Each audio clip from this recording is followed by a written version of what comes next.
पीने का आप देखो, जानवरों तक के नियम हैं, वे अपने धर्म से विचलित नहीं होते। पशु कभी धर्म से विचलित नहीं होता, इसीलिए तो उनके लिए कोई प्रवचन नहीं होता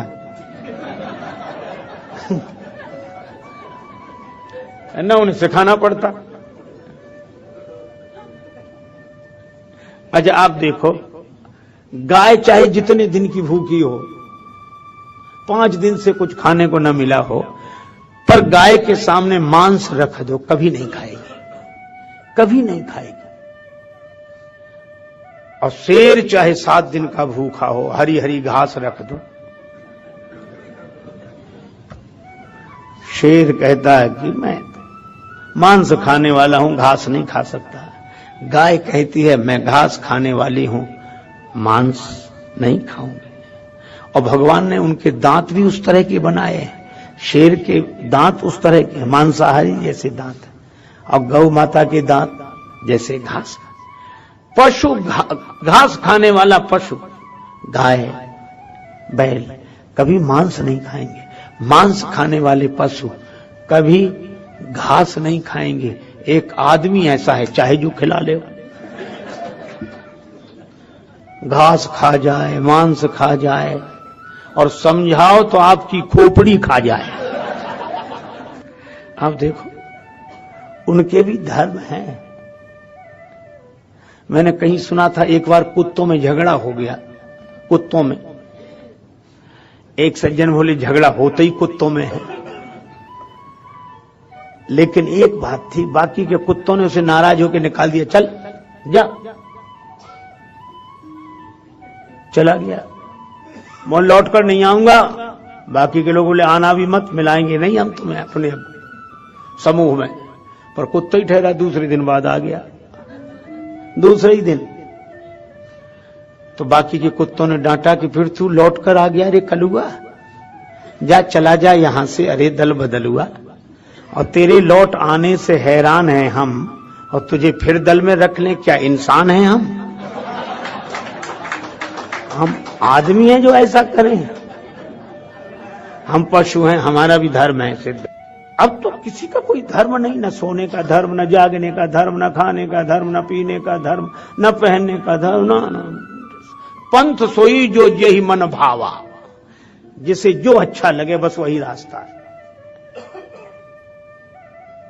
तो भगवान ने कहा कि जब सब मनमुखी हो जाएं, तो धर्म के अनुसार चलेंगे कैसे?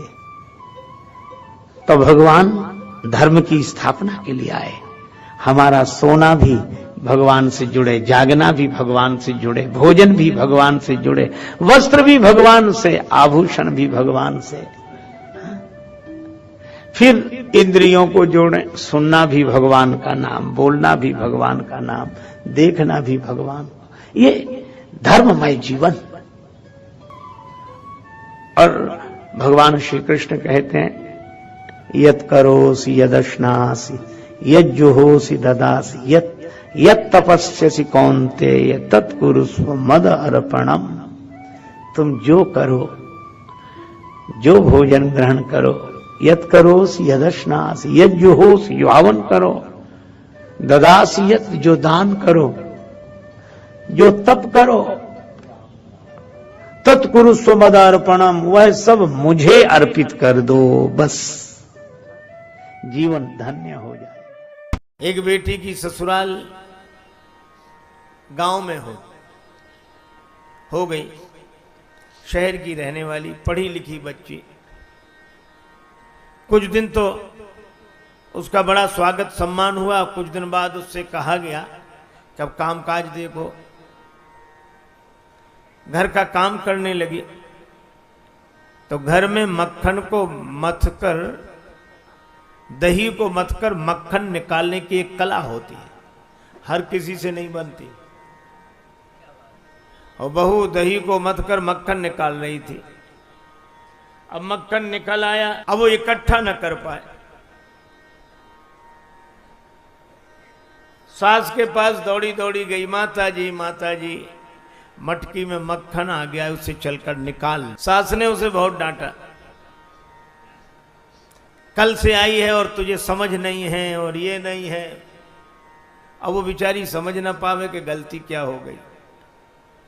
गलती यह हो गई थी कि उसके ससुर का नाम था मक्खन लाल। उस बेचारी को ये पता नहीं, माता जी मक्खन निकाल लो, मक्खन निकाल लो। उस बेचारी को अपनी गलती समझ में आ गई, लेकिन तीसरे दिन फिर उसके सामने वही समस्या थी। आकर बोली, माता जी मटकी में जो परसों आए थे वही आ गए। अब मां फिर भी न समझे, कौन आ गए, कौन? तो उससे रहा नहीं गया, बोले माता जी मटकी में ससुर जी आ गए, उन्हें चलकर निकाल। तो बोलो, मक्खन का नाम कितना ही बदला जाए, चीज तो वही रहेगी। ये नाम के प्रपंच में क्यों पड़े हो? एक आदमी का नाम था ठनठन पाल। उसकी पत्नी बड़ी परेशान, बेचारी जहां जाए वहीं लोग कहें कि ठनठन पाल की बहू आई। उसने अपने पति से कहा कि नाम बदल दो, नहीं तो मैं घर में नहीं रहूंगी। पति ने कहा कि नाम बदलने से क्या फायदा, नहीं तो मैं चली। आवेश में चल दी घर छोड़कर। पति ने समझा कि पास ही मायका है, 2 दिन रहेगी फिर आ जाएगी।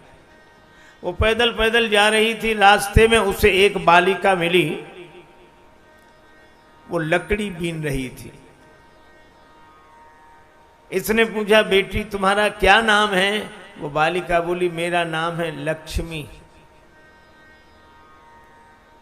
चलो आगे बढ़ी। एक आदमी बैलगाड़ी में भूसा भरकर जा रहा था बाजार में बेचने। उसने पूछा, भैया तुम्हारा क्या नाम है? तो बोला, धनपाल।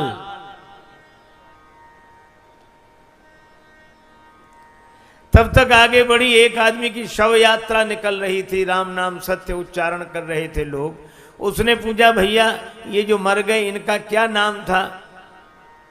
तो बोली, इनका नाम अमर सिंह। उसने ये नाम सुने घर लौट आई। पति ने पूछा, क्या हुआ? बोले, मुझे समझ में आ गई बात। का क्या समझी तुम? तो कहने लगी, लकड़ी बीने लक्ष्मी और भुस ढोवे धनपाल, अमर सिंह तो मर गए तो भले मेरे ठनठन पाल। अरे नाम को तो ऐसे ही समझो, काम चलाने के लिए। क्या बड़ा घोर कर्म है ये पौरोहित्य कर्म। अच्छा क्यों है?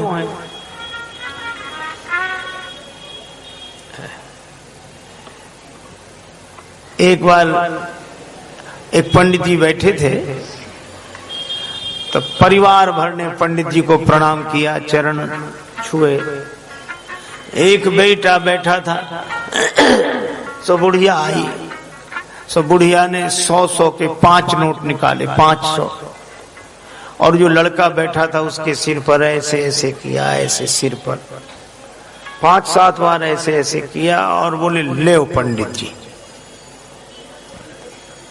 पंडित जी ने ले तो लिए, पर ये पूछा कि मैया ये ऐसे ऐसे क्या कर रही थी? ऐसे ऐसे ऐसे ये 5 बार ऐसे करके तूने हमें दिए, इसका क्या मतलब?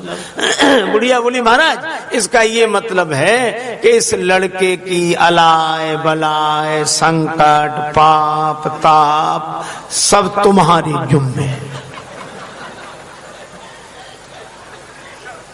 बोलो कितना कठिन कर्म, सब स्वीकार करो।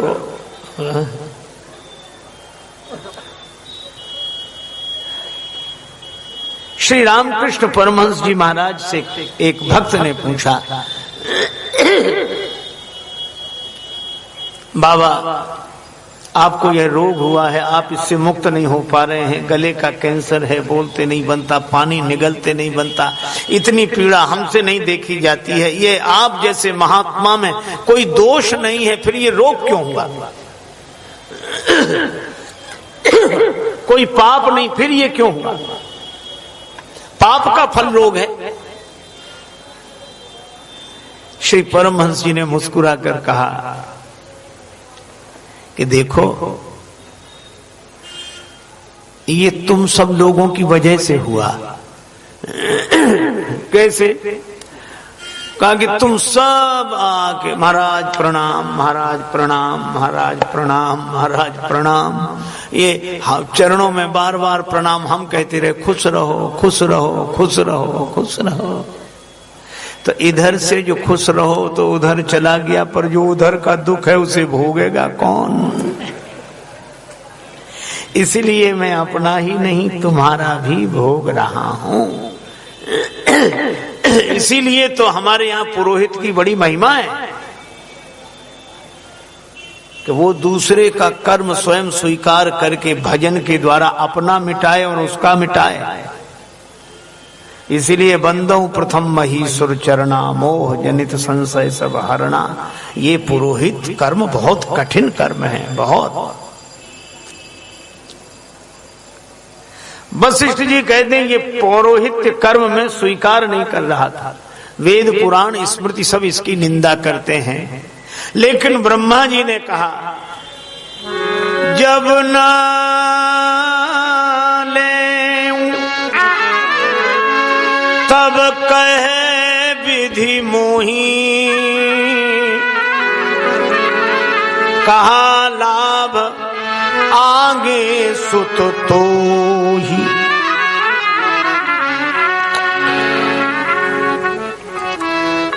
तुम जिस कुल की पुरोहिती स्वीकार कर रहे हो उसी कुल में सच्चिदानंद भगवान श्री राम प्रकट होंगे, भगवान मिलेंगे तुम्हें।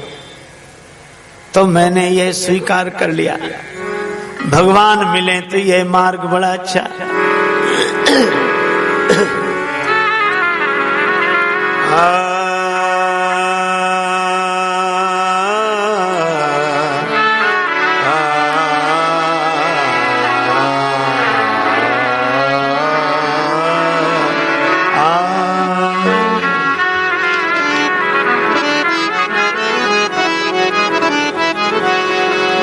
मैं प्रतीक्षा करता रहा, अनेक राजाओं का पुरोहित बना रहा। धीरे धीरे महाराज दशरथ का भी पुरोहित रहा, और एक समय आया तब सच्चिदानंद भगवान प्रकट हुए और आपके प्रकट होते ही मेरा मन आनंद से भर गया।